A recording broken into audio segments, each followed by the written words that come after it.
Climate Action Special. I just asked Dilip to say a word about the thing. Dilip, just come on.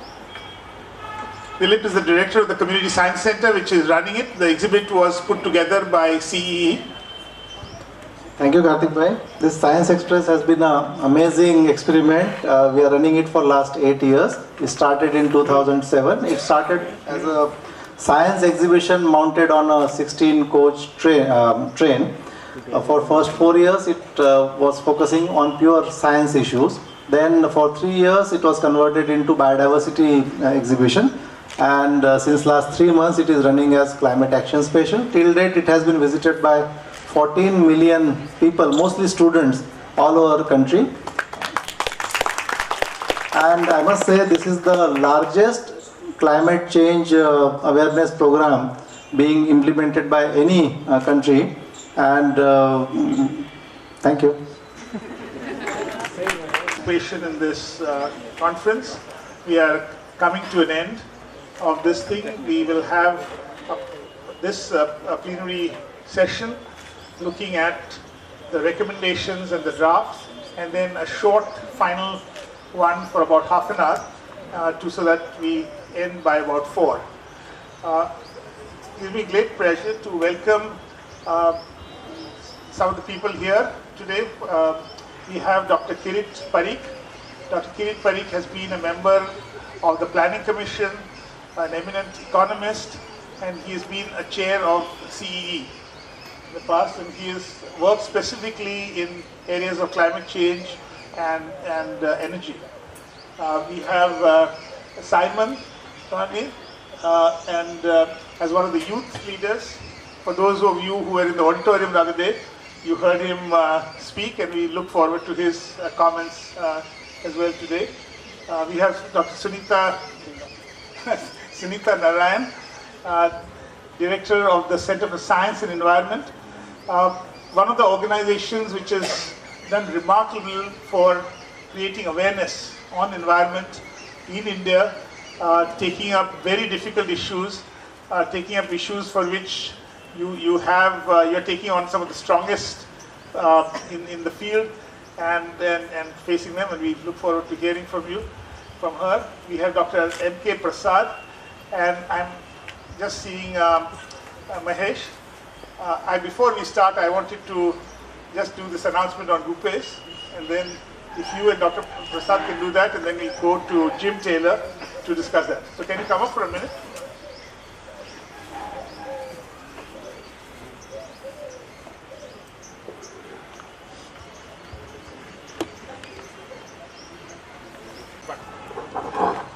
Thank you. I just wanted to mention we had a very interesting conversation at the beginning of the week on the 10th, where we're looking at this Global Universities Partnership on Environment and Sustainability, GUPES, with about 787 members at the moment, to have a stronger presence here in India.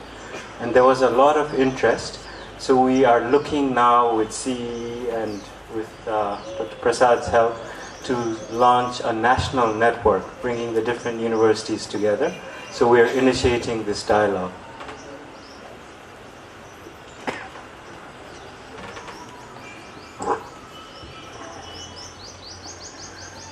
Friends,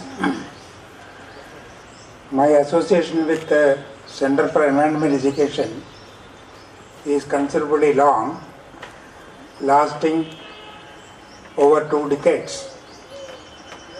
Knowing what CEE is doing in the field of education, I have always wondered why CEE shall not be converted into a full-fledged university. In fact, we have in India some universities which are poorer in their infrastructure, and what they do is less than what CEE has been doing for the 2 decades. So my feeling is that CEE should be raised to the status of a full-fledged state university and introduce courses which are relevant to the needs of this nation. So I request the this gathering to support my wish and idea of converting CEE Center for Environment Education into a full-fledged state university, which of course the state may not agree to this easily because it requires funding by the state to this university. Whether they give us funding or not, I am sure CEE, if raised to the status of a university, will serve better than many of the universities we are having today in this country. So I suppose you will support my suggestion. Unexpected. This was not one of the recommendations, but it's come. We thank Mahesh Prasad and Dr. Prasad and for this. But we will take the networks forward. Thank you. I'm now going to request Jim Taylor to tell us something about the process of coming to the recommendations. I realize that we have got wonderful recommendations which are coming in and have come in from all the different groups. And the final report will have the recommendations from all the groups plus an overall recommendation, which is the draft which we are working on. May I request Jim to say something about this? Right, well, it's wonderful to be with you all, and what a magnificent 3 days we've had. But those 3 days actually build on a watershed year in the history of humanity. And those of us who've lived through 2015 will look back on 2015 as the year that the world changed direction. The 3 main meetings at Incheon, the adoption of the Sustainable Development Goals, and of course the Paris Agreement, have given us the most astonishing platform for sustainability that the world's ever known. Some people are saying that they're the most significant meetings in 50 years. So when you get back to your institutions, don't underestimate the power of the policy platform that 2015 gave us all. It really is time now to capitalize on that. So congratulations to CEE for hosting the first United Nations meeting in the age of the SDGs. A big hand to CEE.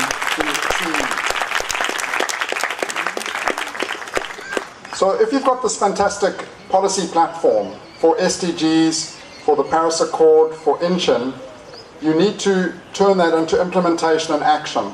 And that's been exactly what the 20 workshop streams have been doing for the last 3 days. And we couldn't believe how hard you all worked, and thank you all so much for that. And the material from those have gone into the proceedings, and we've also been trying to develop an overview document. And there's been lots of input as to what we call it. So for the first time we're going to announce officially its name. We hope you guys are happy with it. And you know what? If you're not happy, we'll change it. How's that? So it's called the Ahmedabad Plan of Action. We're meant to clap now. So this is a plan of action that actually takes those policy platforms forward. And we've been circulating it since about 3 p.m. Yesterday afternoon, and many people have given us input, and thank you so much for that. And I'd just like to show you some of the bits that have been added since we produced the first draft. So, for example, people said, you know, your plan of action from Ahmedabad doesn't make way for funding mechanisms, and how are we going to fund this action and implementation. That is now in, you'll be pleased to hear. People noticed that universities and education institutions needed a separate mention. That they are in as well. And one of the most amazing insights for this conference, which is listed in this document number 10, is something that dawned on us on day one. With the SDG, there's been this obsessive concern about indicators. And there's a kind of modernist idea that if you don't measure something, you can't know where you're going and where you've got progress. If any of you have started to question that in your lives, you need to speak to Peter Souza, who's an expert on this and was on the panel yesterday. Is Peter with us today? Thank you, Peter, for sharing this amazing wisdom. And what dawns from that is that indicators can measure some things, but you know what? They can't measure the most important things. Unless you get the more important things that are unmeasurable in place, you'll never get the indicators out the other side. So just listen to what this document says. It is recognized that measurement plays an important role in tracking SDG outcomes. So they are important, granted. However, non-measurable factors such as dignity, empathy, passion, commitment, kindness, care and vigor are crucial to create an enabling environment for educational transformation towards sustainability. Isn't that amazing? And wouldn't it be good to echo that in some of the United Nations forums where you wouldn't believe it, but people haven't realized that you'll never get any tangible indicators unless you've got those human faculties of transformation in place first. So this is the kind of spirit that always comes from CEE in Ahmedabad. And that's what makes us all so proud to come back here and share in the most amazing learnings. Those of you here in 2007 might remember the Ahmedabad Declaration. And Professor Bob Jickling, who's with us now, an eminent professor of environment education all the way from Canada, said the Ahmedabad Declaration of 2007 is the most elegant document he's ever read since Tbilisi in 1977. That's an incredible accolade from somebody who spent his whole life reading these kinds of documents. And the first sentence, which most of us know off by heart, and if you don't, you should, goes like this. Our vision is a sustainable future where our work and lifestyle choices contribute to the well-being of all life on Earth. Isn't that an amazing sentence? It's no longer saying those guys over there should do it, or we declare that the governments should do it, or we declare Mahesh at UNEP should do it for us. This is something we all need to do together, and our work and our lifestyle choices need to contribute to the well-being of all life on Earth if we're going to have a good future. So from Ahmedabad, you'll notice that that sentence is in the preamble to this document. And what we'd like you guys to agree on is that this document will, as I said, it's the overview of the plan of action. There will be a chance for you to comment on it, and we're going to leave it on the web for 5 days for you to reflect and make sure we got your comments properly into it before we adopt it formally. But we hope that you guys, as an audience, are happy with the process of contributing to this most amazing plan of action that's going to lead to a chance for humanity and all living things on Earth to have a sustainable future. Thank you all so much. Do you want to make your comments? Ritika is the Global Youth Program Coordinator for the Association of World Citizens. Thank you, sir, for giving me this opportunity. Jai Hind to everyone. So finally, we have come to the conclusion of this conference. And it was a wonderful process and a wonderful opportunity given by CEE and its associated members. And we have actually deliberated upon the Sustainable Development Goals and went into the basic education as a driver for Sustainable Development Goals, which is very much important. As a youth leader and as working for an international organization, I have been invited by CEE to facilitate and moderate the sessions for the Goal 4.4, which is basically education as a driver for youth empowerment. So in these 3 days of process, we worked on the workshops and we were working with the youth, and we have divided them into workshops and made them deliberate on the key issues and limitations that they will be facing when they will work on such empowerment related processes, and where they will need these global cooperation or maybe these policy making changes. So the gist of the outcome that we have come by these 3 days of workshop. So I'll be just deliberating on few issues through this youth outcome document. The main key issues that we have deliberated were education as a key process for achieving any form of sustainable development.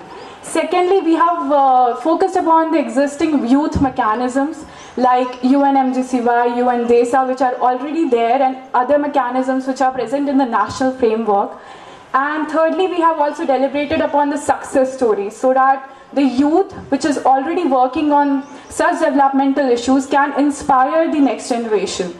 So the main key elements of the outcome document and the main issues that we have deliberated and urged all the stakeholders to look upon were such as the youth, like we, in these 3 days of process, we went into the skill building process, like how youth and entrepreneurship can be improved. So we have focused upon the skill building, like how skill building can be enhanced. Secondly, we have focused upon like how policy reforms, both at the national level or maybe at the international level, such frameworks can be focused upon the youth development. Thirdly, we have gone with the concept of holistic approach, where we have actually incorporated all the multi-stakeholders and went with that approach and improved the youth engagement process. And we have also looked into the localization of the resources, because we sometimes tend to ignore the existing mechanisms and the existing traditions that we have. So we youth, we respect the cultural heritage, and we want to take forward that cultural heritage and include it into our value system. So that is one of the deliberation that youth were involved in our workshop. And mostly we have focused upon an online platform. We need a database where we need an online clearinghouse where youth can directly approach, and it doesn't, like, youth doesn't need to take any information from anywhere or depend on anyone. So we have focused upon creating opportunities for ourselves and not depend on anyone. So that was basically the youth empowerment for us, creating opportunity for ourselves and not depending on anyone.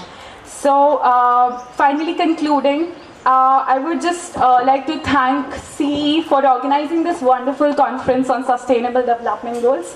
And I hope that these recommendations can be looked forward and we can actually empower youth in true sense. So thank you so much.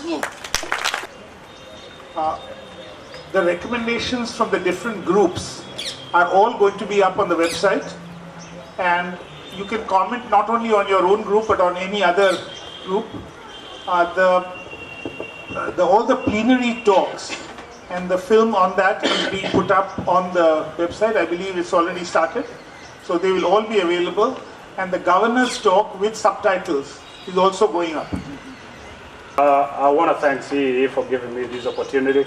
And what a great and beautiful panel to be part of. And more than that, you know, the diversity in a sense, too, youth are included in the panel. We as youth are very grateful for that. Thank you so much. You know, during these 3 days, so what I think we should be taking out of this conference are basically, you know, 3 things according to me. And the first thing is, and I remember telling people in the UNESCO World Youth Forum in Paris in October, and I told my fellow youth that one thing is very, very important, and that is education. If we get this right, we are going to get the other 16 SDGs right. If we don't get education right, then we're just going to be deliberating again and again for the next 15 years. And that is the same thing that I really want to repeat right now and right here. Education is the make or break of the other 16 SDGs. And if we agree, you know, as all educators, policymakers, and youth, if we agree that education is so important, then the next question is, what kind of education? You see, that's a very, very important question, because, you know, if you go out today, you're going to find a lot of people are very educated. We actually don't need very educated people, because they're already out there. But can we just look into the humanistic, you know, the holy, and the classical definition of education? So go to a village, you see, and tell a villager to define education. What is he going to tell you? It's not going to tell you science and technology. is not going to tell you physics, is not going to tell you mathematics, but what is he going to tell you is values. You see, traditional and ancient values. This we have forgotten in the last 15 years, totally forgotten. So today you have people who are highly schooled, if I may use Mark Twain words, people are highly schooled, but people are not educated. You see, so that calls for very important, rethinking of education as such, because until and unless we do that, you see, we're going to keep constructing schools, we're going to keep pushing people to go to those schools, and we're going to keep getting the same results that we have been getting in the past 15 years. So, and I think the new UNESCO document, Rethinking Education, is very important. I like it because the approach is more on the humanistic aspect, and that's what we are supposed to do. And I remember telling my teacher, it was like, why are you people using mobile phones in the classroom when I'm teaching? And after the class, I went to him and I told him, what if that mobile phone, what if that Google becomes a challenge for you? What if you can do better than the Google and the mobile phone? What if you can teach students something that they cannot Google? Do you think they're going to use their mobile phones? They are not. And the third one, and the most important, and as a youth, is the role of youth in all the realization of SDGs. One thing is for sure, and that is, this is our time. Whether the old guys like it or not, this is the time for the youth. So it's either you guys, you're going to give the youth a platform to help in implementation, in monitoring of the SDGs, or the youth are just going to push you away and do it on their own. So it's a choice. But there's no compromise on that, because it's been more of saying the youth are going to take, the youth are going to inherit this planet. But my question is, what kind of planet do you people want to live towards? What kind of planet? So a planet that is almost burning out? You see, a planet where there's too much intolerance, is that the planet you want to leave to the youth? And my advice to you youth seated in this audience is very simple. If they cannot provide you a way, make your own way. It's that very simple. And that calls for two things. So the SDGs youth, we are going to play our own part in the implementation process, in the actions-oriented process. We're going to come up with our own actions. We're going to implement them. And this is very important. We are going to monitor the government and the private sector to ensure that they are implementing what they agreed to implement. And for these 3 days, at UNESCO MGIP, we've been working on, a crowd-based way of monitoring the SDGs, and mostly, the 4.7. And so to sum it up, if there's something that we need to take away of these 3 days deliberations, is we've got to rethink education properly. And we should stop talking about it and just start implementing it right in our schools, right in our universities, and right in our kindergartens. You see, because we've been talking about it for a very long time, for about 30 years. If you compare the changes today, they're very minimal. So we've got to redefine that again. We need that kind of education which teach people to be global citizens. We teach youth to be tolerant. You see, to accept and harness diversity. And there is a UNESCO MGIP publication which is global citizenship the new answer? And I think, yes, it is, because for a person like me, I was born in the south of Sudan and I grew up in Kenya and then I made it to India. You see, and I like to metaphorize that in this example. Today, if you ask me where are you from, Simon, I'm going to tell you I'm from South Sudan, Kenya, and India. So in short, I'm going to tell you I'm from this world. I'm not going to tell you I'm from South Sudan. But does that dilute the very point that I'm a South Sudanese? No. So here is my identity, living it, portraying it, and also at the same time living the identities of very diverse people out there. And that's what we need all today. So as we get out of this place, we need to keep all those 3 things in mind. And my dear youth, my fellow youth, wherever you are, this is our planet in the next 15 years. The question is, how do you want to inherit it? Okay? If you think that way and then walk back, Okay, if you want to inherit this planet the way it is today, okay, it's a beautiful planet but in a mess. We don't want to inherit it that way. So we've got to do two things. We've got to make sure the government and the private sector and all other stakeholders are passing on a planet to us that is as beautiful as we human beings came into it. And if they're not going to do that, we're going to push them away and do it on our own. Thank you very much, ladies and gentlemen, for giving me this opportunity and justice. Thank you. Thank you, Simon. May I request Dr. Kirit Parikh?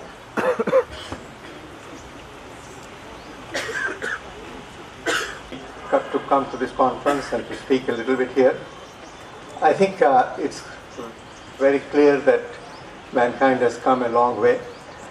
In the 50s and the 60s, economic development and GDP was the goal which was driving all of us. Then I think UNDP brought in Human Development Index, which brought in really in some sense the idea of inequality and human development, some aspects of empowerment in it. And now we have gone to Sustainable Development Goals, which broadens our whole concept of what development is about, what we want to do, and so on. To that extent, I completely agree with Jim Taylor that 2015 is an essential watershed in this. But I have a slight reservation that I think 2015 watershed maybe just a little bit of change of direction, but we need perhaps much stronger changes in direction, so that what Paris Agreement said is a good beginning, but we need much more stronger action on climate change issue at least. And I think in all these, the sustainable development yardstick, or you could say, should be the major objective of all our development activities at all. And here, I think education plays an extremely important role, because as was Simon said, it breeds values in it, and that people really follow essentially that. And we have seen that the kind of values one breeds in does affect one's life and action. But I would also point out that whatever you teach, whatever you suggest people, and say that this is the way to behave for sustainable development, unless you give them options, unless you give them alternatives to change their behavior, they would not be able to do that. So that it is absolutely critical at the same time that you say, okay, I'll give you renewable energy, but renewable energy must provide the same kind of service and facilities as other kinds of energy does, and it should do it at a reasonable cost, and it should provide the same ability to people to work. So it is very important that we think in terms of a development strategy which permits sustainable development as an essential, viable, and an attractive option for people to choose from. So it's not only important to make people want to do something, but also it is important to make them, enable them to be able to do that. And that, I think, is a critical element. I mean, if you look at India with its vast number of civil society NGOs, many of them working in rural areas and so on, and their total impact in some sense is there on the ground, and you can see it, and yet many of them have not been scaled up to the level and extent that one would like them to be. And I think here the problem comes is people often push an idea and without understanding the need and the requirement of the target groups. So that in some sense it is not only important to educate the citizens and the people, but it is also equally important to educate some of the, I think, the civil society activists as to see really which is the direction in which they should go. So in a very broader perspective, yes, education for values is important, but at the same time, you recognize that that is not going to be the end of it. In some sense, you could say that almost all religions have been preaching a frugal lifestyle which says consumption is not everything. You are not going to be happy with just unbounded consumption. And yet we have seen most people in most religions and most countries who have the money, who have the resources, are running for that kind of a lifestyle. And if I was telling some people that if I see India is supposed to be a very spiritual country and so on, but if I see some of the Indians settled in America and how they behave, I would say Indians make the best Americans. They have a same profligate, wasteful lifestyle as any American would have. So that it is, we need to go really think, ask ourselves what kind of an education that should really be instilled that make people behave in a more sustained and a consistent way. Thank you all. It's my pleasure to welcome Jaco Cilliers. He's the country director of UNDP in India.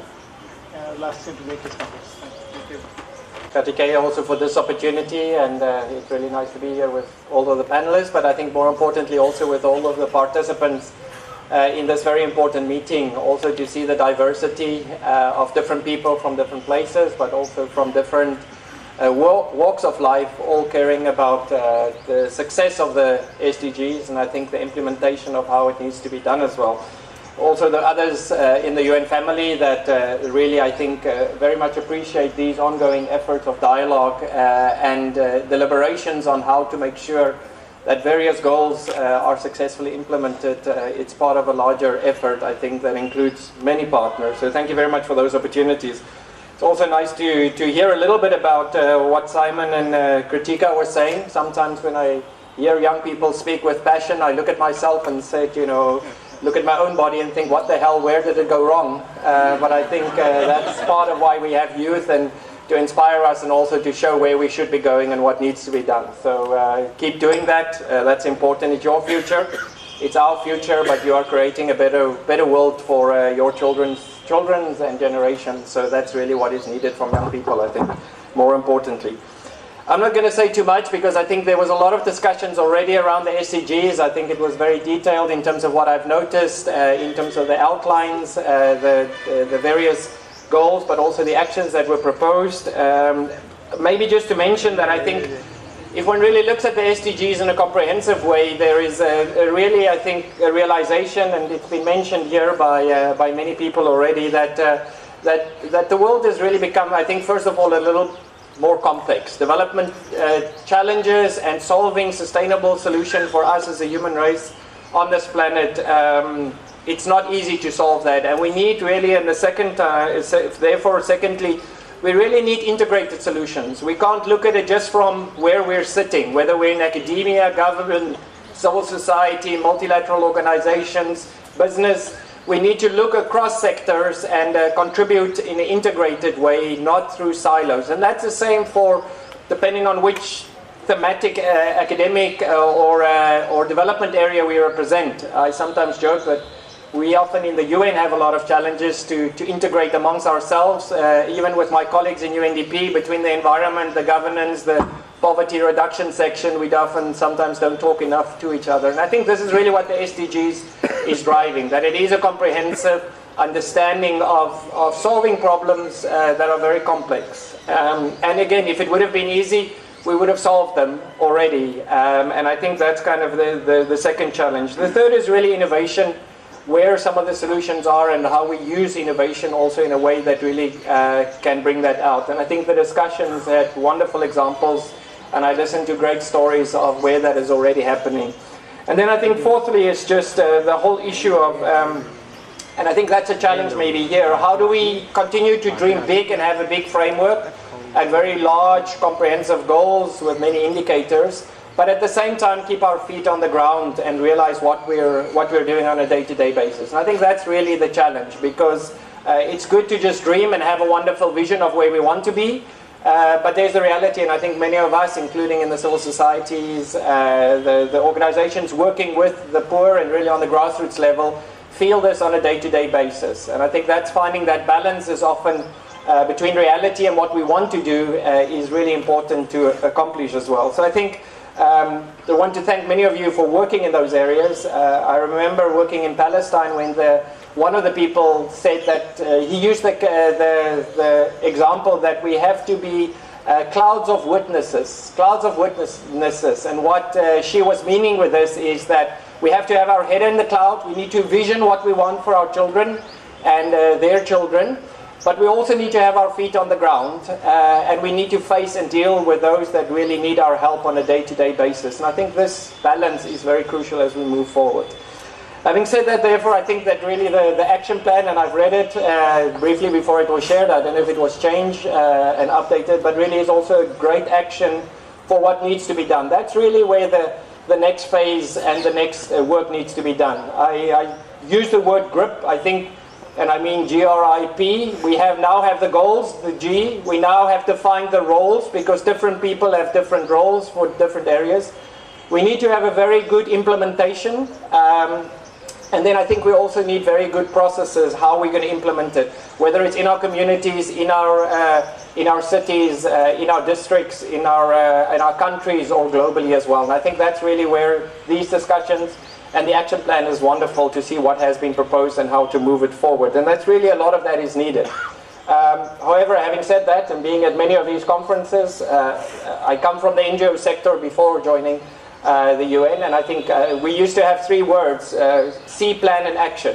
See what's the problem, plan and design, and get a good solution going, and then have action. If you don't have the action, nothing happens. And I sometimes jokingly say, now that I've joined the UN, I sit at many workshops and trainings, hopefully not this one, I'm sure not this one, where the 3 words are often see, plan, and file. You know, the good ideas get put in a file, and it doesn't really move into real changes for people who needs really to see actions on their day-to-day lives. So I think that's really, the big challenge. How can we move this into real action that makes changes in the lives of people that desperately are looking for us, to many of us, for solutions. So from my side, and also from the UN, I think family, in many ways, thank you for this wonderful effort. I'm very incredibly impressed. We look forward to supporting many of you wherever it might be, in the different implementation areas, and looking also forward to this rollout over the next decade and a half, which I think is going to be incredibly exciting for all of us.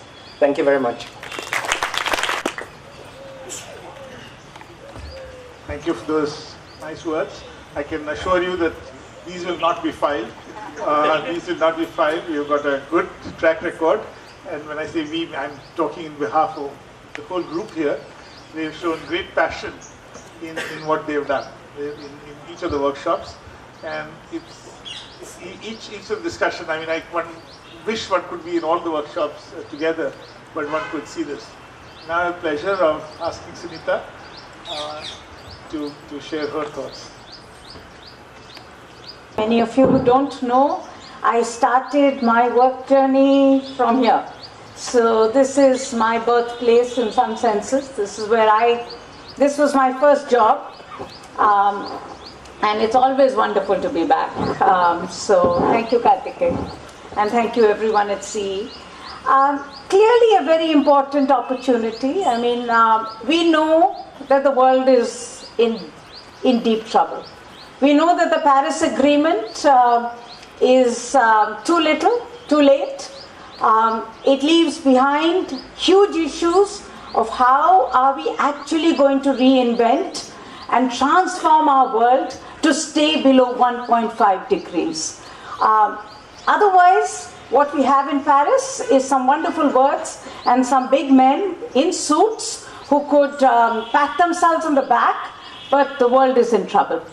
And the world is in trouble, particularly in our part of the world, and we know it.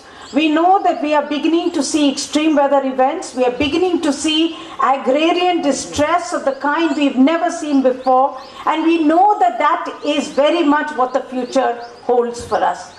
So we know climate change is here. We know that we need to reinvent the way we do our business, the way we have built our economies. And we also know that as yet, no part of the world, no country in the world has really been able to de-link growth from pollution. And so we are really at that stage where we know we are in trouble, we know we cannot do more of this, and we know, and we still don't know what the path to the future will hold.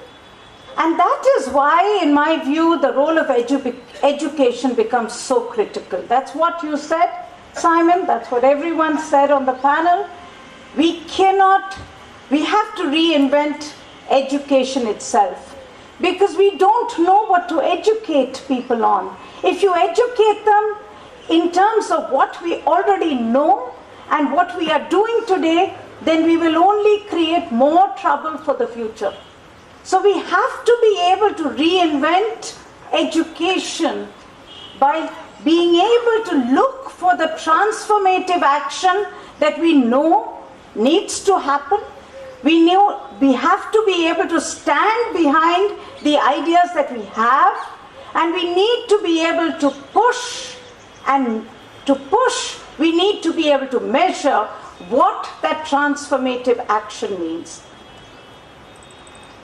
I am coming to you, many of you know that right now Delhi is going through some very interesting times. And I want to talk about that from the point of view of what this future means in terms of transformative action, and what all of us will have to do a lot more of in the field of education if we want to make the change that we believe needs to happen.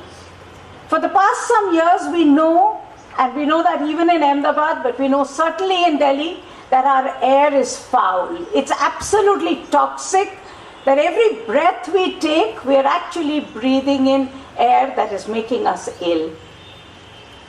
Over the last year, we've all worked very hard to build a strong public opinion about the impacts of that health, about that foul air on our health. So you've educated large numbers of people, not just about air quality, but about the impacts on their own health.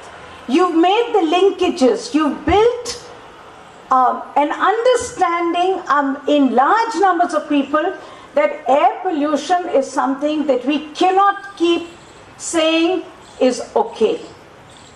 Now, after doing that, you have, as this government has just done, our government has just done in Delhi, announced something called the odd and even plan, which means you ration the number of cars on the road and you make sure that only the cars which have a certain even or an odd number plate drive. Essentially what you're saying is that you're halving the number of cars on a road.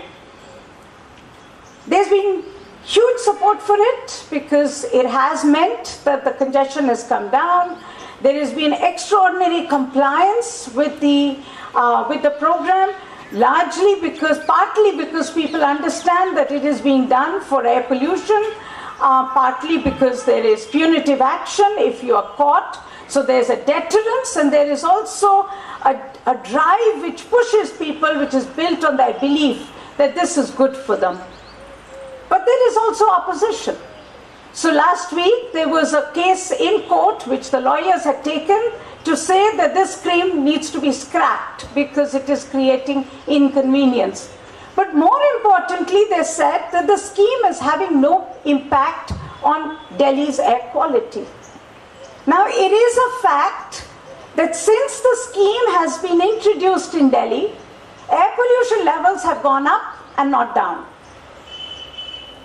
And that's the key of why education becomes so critical, why measurement becomes so critical, why analysis will become so critical. Because more and more in the ideas that we will want and we believe will transform our future, there will be a contest to it. And in this contest, it is very clear, the obvious is pollution is going up. You've introduced a scheme which you're saying pollution will come down, there is no impact, which means cars are not responsible for air pollution, which means that we actually can drive more, we can buy more.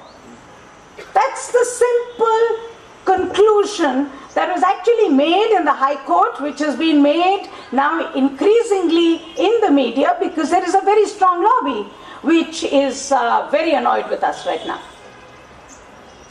So what did we have to do?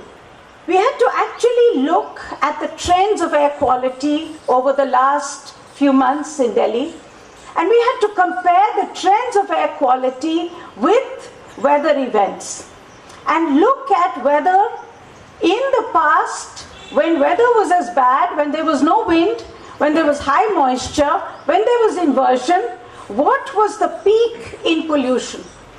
And you found today that with the odd-even scheme, the peak had been reduced. So essentially the message is that yes, pollution has not come down, but without the odd and even scheme, your peak, your smog episode would have been even more deadly. And that's what was shown through data for the last month. Now that's measurement, that's analysis, that's the kind of data analysis that we will need to drive the change that we believe needs to come. Because at the end of the day, the odd and even scheme is only, to my mind, a very small part of the larger change we need. But the change will come through changes in behavior. If people can carpool, if people take public transport, they begin to understand just how bad public transport is. And then there is a push to make that work as well.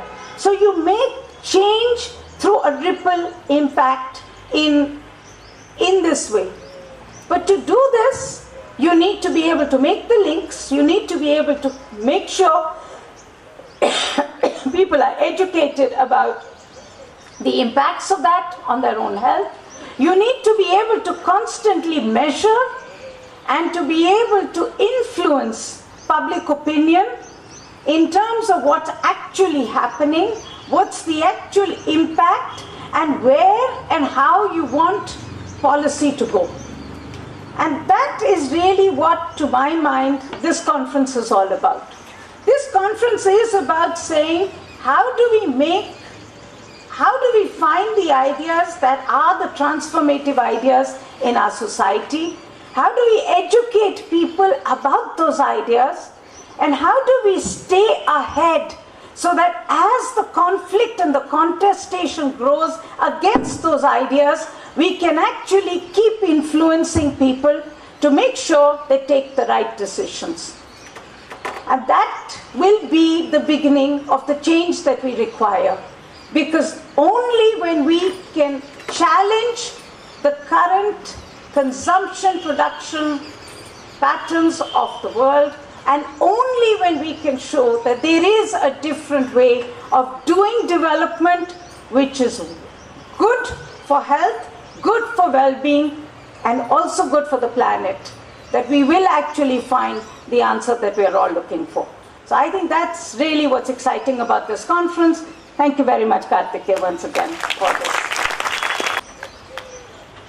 Would like to take any comments or questions from the floor? If there are comments, if you can have them short, or just say your name. Or just raise your hand and you got the mic.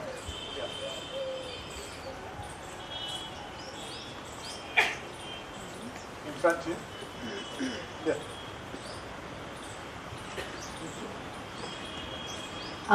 Ma'am, just the odd even thing is not going to work. Probably the number of vehicles increased, three-wheelers increased in Delhi. Maybe, because people didn't have a car to use. So if we work in this manner, partial manner, nothing much is going to happen. And I really worry about the planet.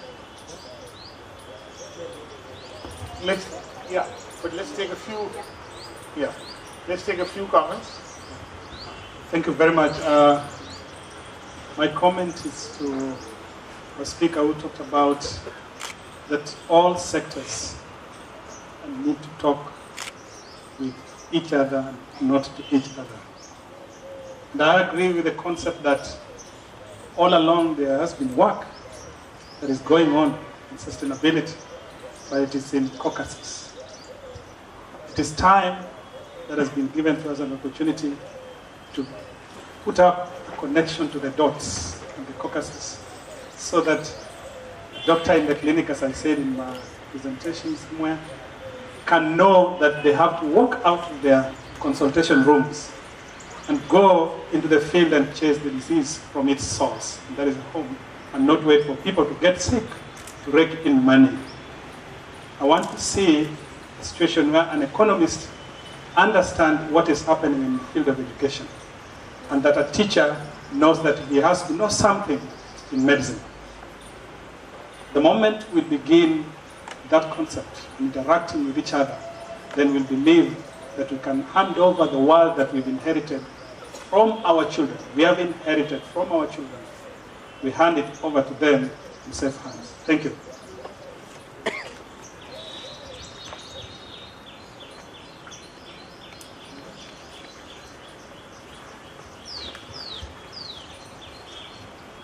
Thanks, Chairman, and thank you, Madam.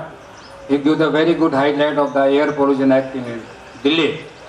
I am agree fully with you. Question is how to make an implementation at field level, local. So my suggestion too, because you have a high approach of the development communication, there is a need of a local climate change act or laws to define the geographical areas, how to increase the air pollution, how to reduce the increase the ecological footprint, how to reduce the impact of the climate change and different segments. So there is a need of a local climate act or laws. Are there any other hands? Okay, I will ask. Can I just quickly answer that, because I think very important issue. Very important issue, and we should clarify that. The odd and even scheme is an emergency action for emergency times. It is not at the core of air pollution action. If you seriously want to act against air pollution, which we do and which we are pushing towards, then clearly you need to control all sorts of sources. And for instance, in Delhi, we've already got now an environmental tax against trucks. We've got fuel quality improvement.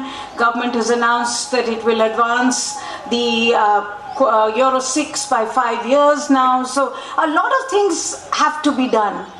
But the big change that will happen with air pollution is really going to be, in our part of the world, is going to be a move away from cars. Because cars in our cities only still commute less than 15% of the people.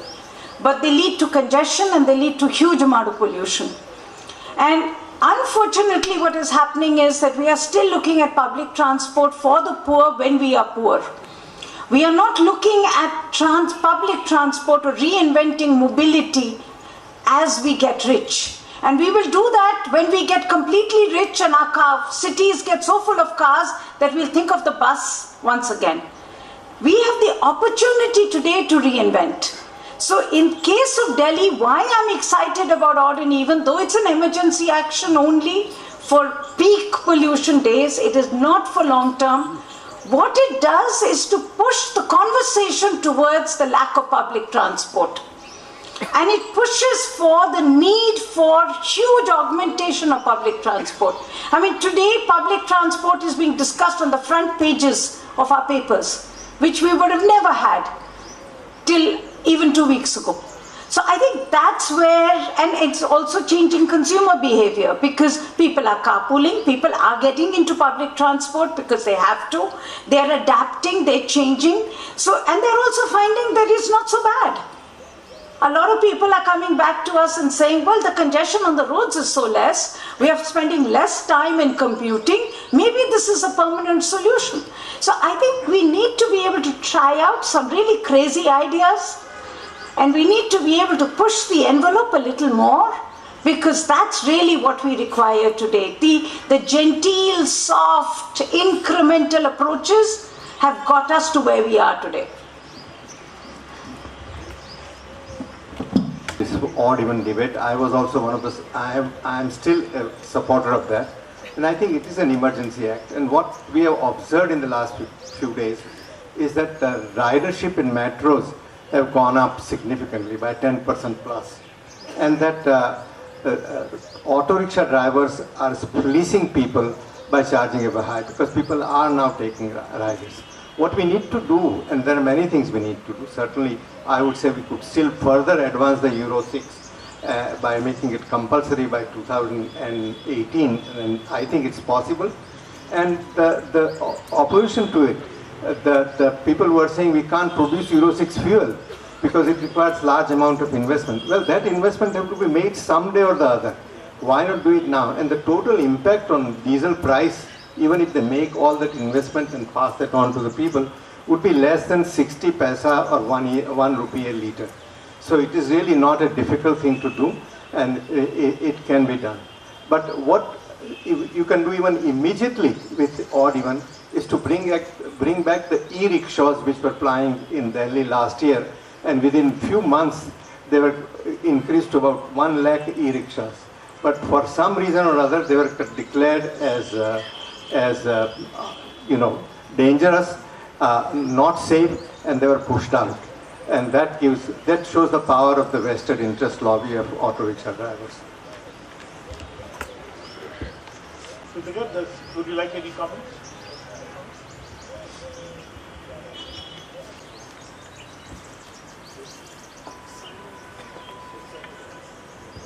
Hello? Yeah. Thank you. Well, I second the thought, what Sir said. I agree with odd even system because at least we took an initiative towards the climate change, and at least we are understanding, and we are actually putting this thought process in the mind of the people. We are reaching out to the locals that you need to think on this climate initiative. So I second that thought, and I believe that odd even is an initiative, and we should come forward with such practices so that the pollution can be curbed a little bit. Thank you. On the drafting or any other suggestions? Okay, so let me then, Sam, Jim. Thank you very much, Kartikaya, for asking yet again if you have any comments. Do remember that it's not closed, and we still have 5 days for input, and the more you look at these documents, the more you can find sometimes small errors of grammar, but more importantly, we want to make sure that the key ideas that you all discussed are in the document. I'd also like to just thank all the people who helped develop it thus far. In particular, Haila Sasitka from Rhodes University in South Africa, who worked through the night to get it as far as she's got it. The 25 people who met last night till very late to help. Kartikaya, who started the process very early yesterday morning. Alexander from UNESCO. Mahesh from UNEP, and Ray Zhang from UNEP as well, who also worked through the early mornings to get it ready. I was just thinking, the earlier points people were making about, can we live more sustainably? Can we move away from cars? Well, if people have the kind of commitment, friendliness and enthusiasm that we saw at this meeting, of course we can. There's another view in that we actually don't have a choice. We simply cannot carry on living and using fossil fuels the way humanity has all these years. But all of us should be leading the way. And at lunchtime we were meeting with Partesh from CEE, who lives in a house that is as close to sustainable as any I've ever been in my life. And we were just comparing notes around how his lifestyle choices are living so close to a zero footprint that many of us who live more affluent lifestyles would do well to emulate the kind of lifestyle that Partesh and Bitu are living in their village not too far from Ahmedabad. So with examples like that, we will transform ourselves, and hopefully we'll do it by leading people into these more sustainable practices and actually leading the way rather than being forced to do it like is happening in the big cities like Delhi.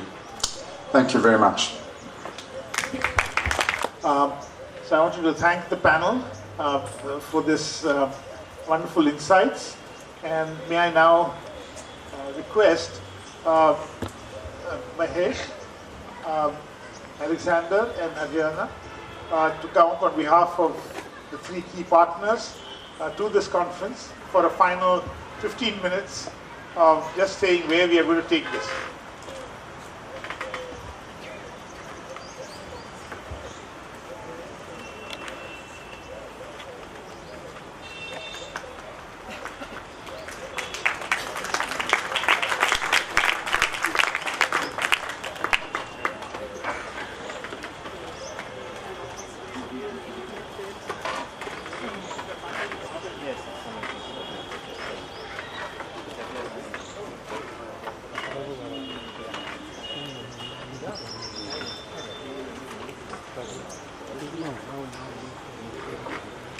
All I really want to do is express the great appreciation on behalf of UNESCO to this conference, to all your contributions, and to the organizers and partners of this conference.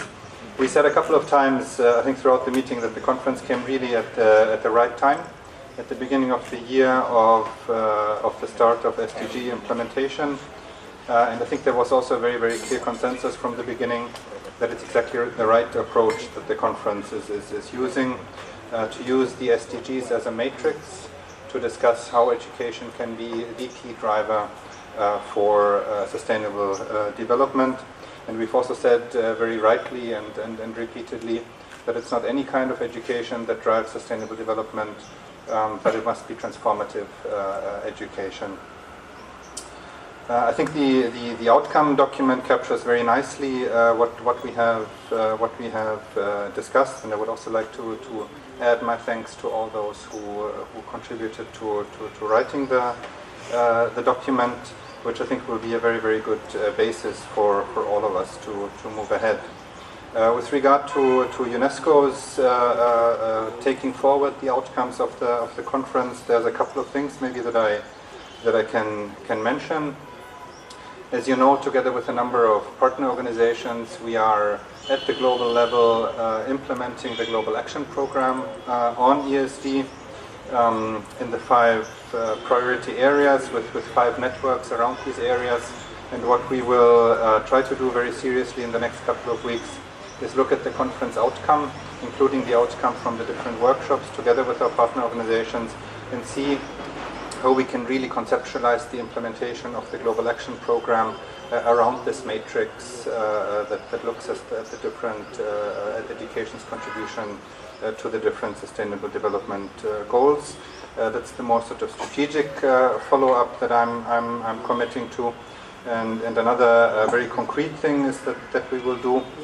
We will produce a publication, a very concise manual for education policymakers and curriculum developers that lists what kind of knowledge and what kind of competencies are needed in learners for each and every SDG.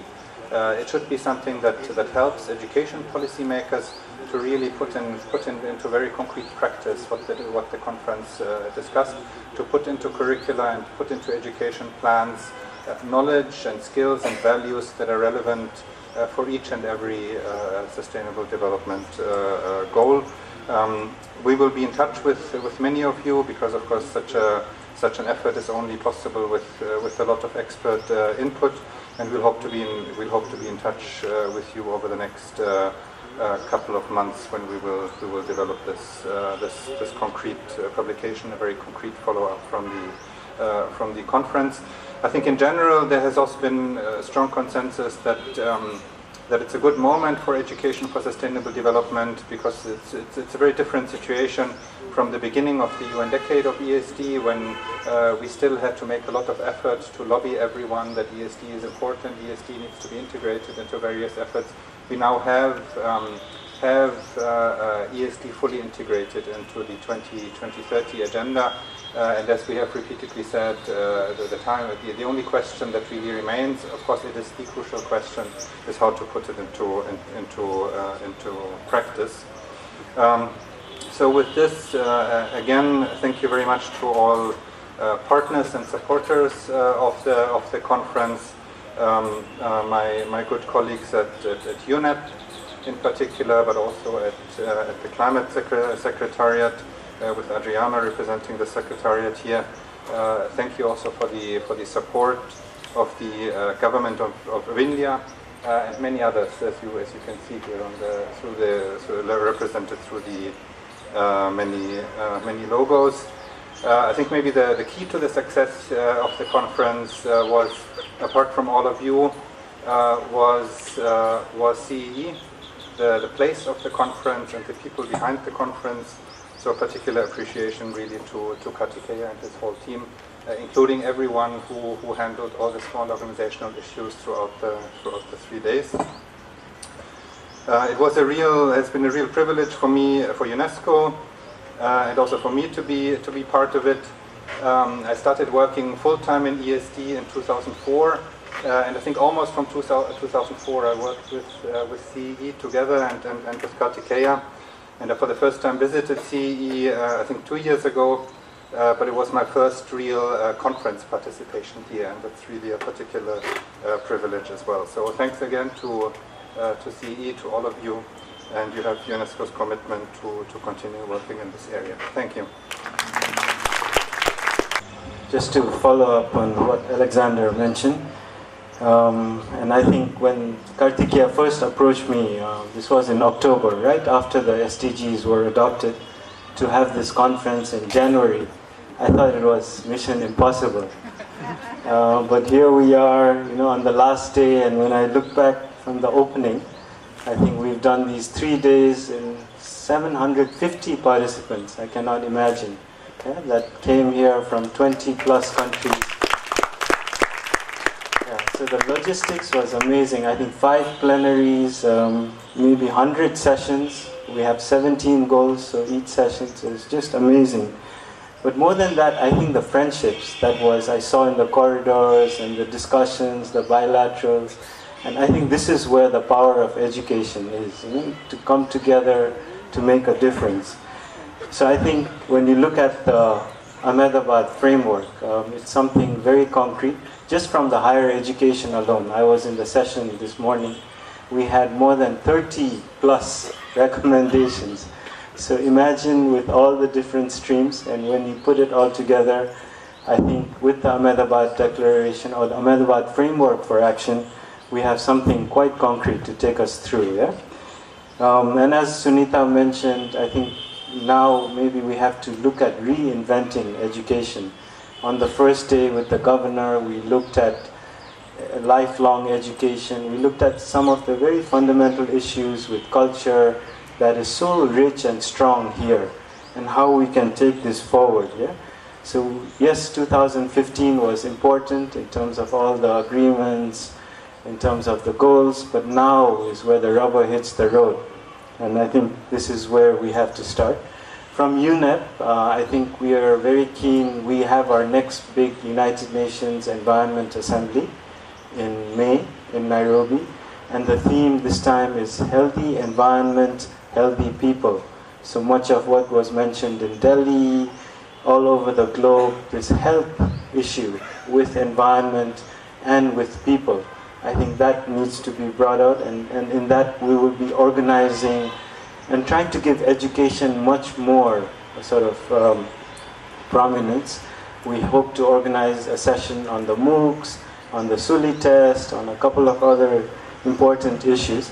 So we're hoping that even Mongolia has proposed a resolution on investing on the human capacity through environmental education and training for the implementation of SDGs. So I think it gives us a good handle, this conference, in terms of the outcomes to strengthen our work on environmental education within UNEP, so in support of the SDGs.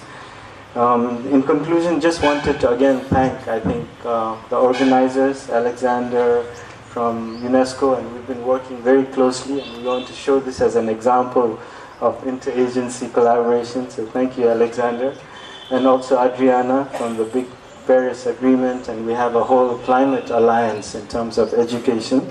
But most importantly to Kartikeya and the team. I think here at CEE, it's really amazing what you've put together. And again, it's historic in the sense the first conference after the ESD was adopted was here in India. And in fact, the first conference again after the SDGs just started earlier this month is again here at this very venue, same place, here in Ahmedabad in CEE. But I think, and also I must thank, like Kartikeya did, the biodiversity. The monkeys did not disturb us once, I think, in terms of, so it was amazing here. But just to mention that perhaps now we have to really take this on board. And this is where it's very nice that the Kite Festival is happening. Sabarmati, or the International Kite Festival. So I was thinking of how high we can fly our kite of education, yeah? But by using the handprint. So the hand is connected to the kite. So we have to do much more in flying our kite of education. Thank you. Giving a new connection to the hand. Can I ask Adriana? And good afternoon to all of you. I completely share the words by Alexander and also for Masha about what this conference has been and how every one of us has been impacted with the results. In Colombia, we say that there are three kinds of people. The first group is the people that don't know what is happening. The second group is the people that they know what is happening, but they don't take any action. And the third group is the group of the people that make that the things happen. And for me, it's a privilege to be here in Ahmedabad, in India, with this group of change makers that in the daily life make that the things happen.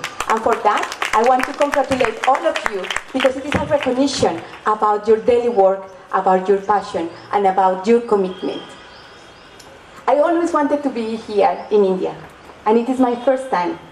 And why I wanted to be here, I think that not only because it's the country of Gandhi who has inspired the world, but also because if we are talking about climate change education, always it's important to take a look what has been done and what is needed to move the agenda forward. And just going back to the history, in 2002, parties of the climate change convention were here in India, in Delhi. And here in India, in Delhi, was adopted the first work program on Article 6 of the convention. Then it's here in this country when we started to develop the general ideas about what is needed to promote education, training, public awareness, public access to information, public participation, and international cooperation. And some years later, is India as well, after the world have adopted the Sustainable Development Goals, but as well the Paris Agreement on Climate Change, that also bring experts, practitioners, delegates from government, civil society, and the academia to think together, to discuss together, and to bring and suggest proposals to move the agenda forward. Then for all of us, thanks a lot. And I think that also some of the concepts are changing. And one of these is the leadership. And I think that here we have seen that, that we need a collective leadership, and that no any single person, any single institution can alone move the agenda forward. And as they say, it has been a collaboration and a partnership. And then I would like to request to the organizers that had been working the last morning this impossible mission to make this possible. Then I would like that Katikeya, but also all the people, the organizers that have been participating here and making this possible, to stand up, and that you also join us with a big applause for all of them. But also, it has been not only the, then also we have moderators and the speakers. Then where are the moderators and the speakers? Please stand up. You know each other. I think that here. And where are the institutions that are here with all the logos that also have been somehow contributing? Then it is a big recognition to all of you because it is a collective effort.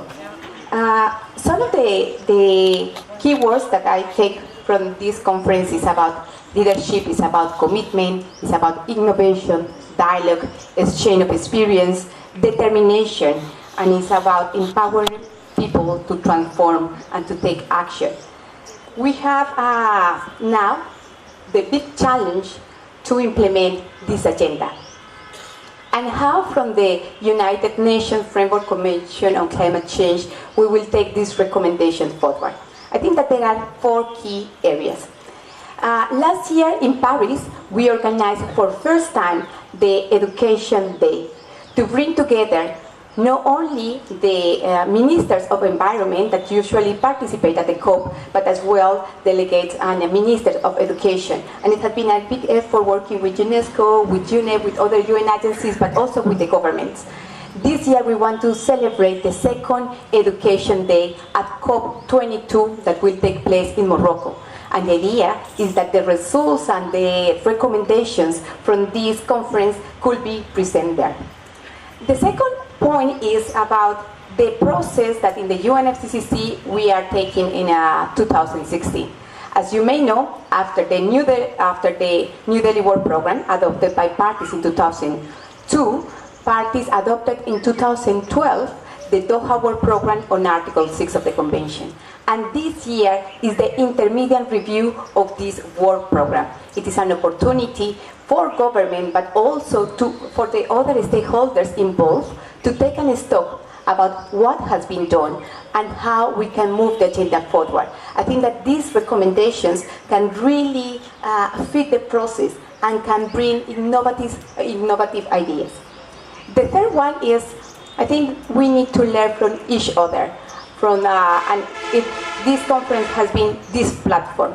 And the good practices that have been presented here, I think that CCE can play a very important role in compiling these good practices and making available for all the process that other people around the world can learn from these materials, from this experience, and what had been worked and what not.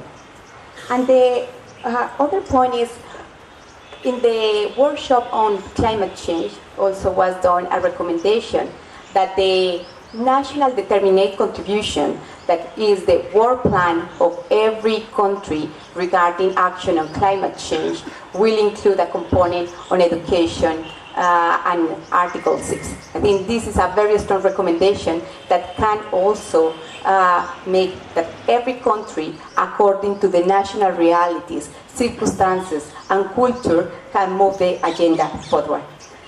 Also, with all the review that we will take this year, we are part as well as the UN Alliance on Education, Training and Public Awareness, 13 UN organizations working together to support countries and other stakeholders in this process. The results of the climate change process also will present the results to the GAP, to the Global Action Program on Education for Sustainable Development. Then now it is how the different processes are coming together and we are working in this common goal. Just to finalize, I would like to say that we are living in a transforming world, but as well in a very exciting time. An exciting time because we have the opportunity to build a different development, a green, low emission and climate resilient development. It is an opportunity to write a new chapter in the history of the humanity. And should be this generation the one that will be remembered as the one that took the determination to advance this agenda forward. And it is an invitation to work together and to write this new chapter in the history together. Then thanks a lot and the best wishes in the implementation of this agenda. Thank you. I realize that all of you is what made this obviously a success. And it was not easy this time, especially because we are in a world which has got new security concerns, it has got new issues on visas, it's got a number of other issues, but people still made it. The delegation from Mongolia till I think Saturday, we did not know whether they would be able to come or not, but everyone was so determined to come. And may I request Madame Uranchime to just say a few words. One speech for me from Mongolia. My pleasure and appreciation to the conference on organizers, behalf of Mongolia and government of Mongolia and delegated. This time, this day, is very important and significant moment of our generation, because we all still starting point is this and Mongolian green development policy. Mongolian Green Development Policy, Mongolia adopted the Green Development Policy in the 2014. The government of Mongolia considers state education for sustainable development. Ministry of Environment and Green Development and Ministry of Education, Culture and Science and two-pillar government agents dealing with the ESD at the national level in Mongolia. Same time, we are starting implementing the ESD project in the nationwide. Education and environmental sectors, policy and legal frameworks included in ESD concepts. Our second concept steps is giving attention to our human resource, especially support teachers' capacity building. We are trying to find very effective and innovative. The teachers training online platform is on our best innovation. We are happy to share our idea, our friends during the conference. This platform is economically and timely, efficient, and supporting to teachers and continuously and professional development. Mongolia is open to partnering SDG and ESD and GD for all of you. Welcome to our beautiful country. Thank you very much. Thank you globally. I think that I really want to say this word. Think globally, act locally. Thank you very much. Thank you to all of you. The writing of these reports, I've got here the report drafts from all the 20 groups. And this has taken as much time as I'm sure the other plenary group. We have people giving and participating in this so freely. I remember Jim coming and within hours of his landing was here and saying, okay, what am I supposed to be doing? What is my job? And it's somewhat like a celebration in a family, where everyone comes and takes on some duty, some work, and seamlessly works together for a common cause. And I think even with all the UN agencies, I don't think we've had this is the agency and this is not, or this is the government body and this is not. We work together for several years, and I think that's what makes this possible.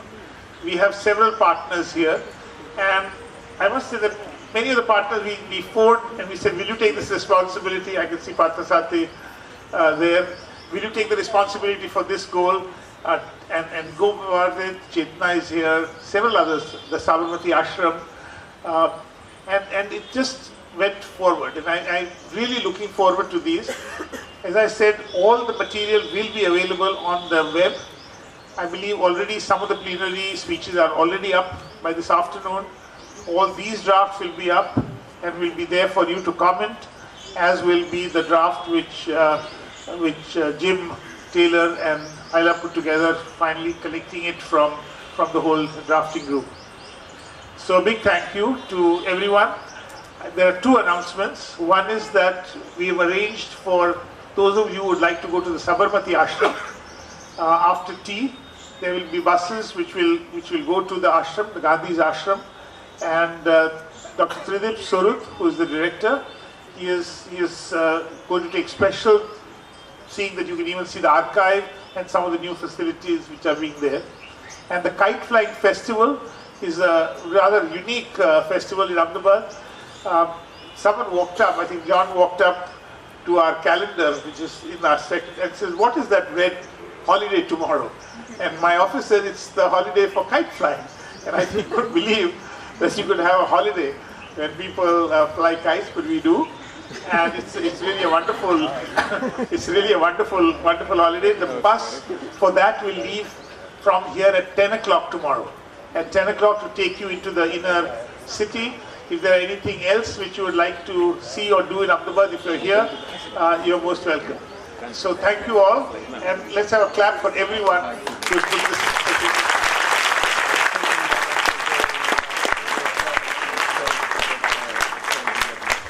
We go for tea now, and then for those who want to go to the ashram. Thank you.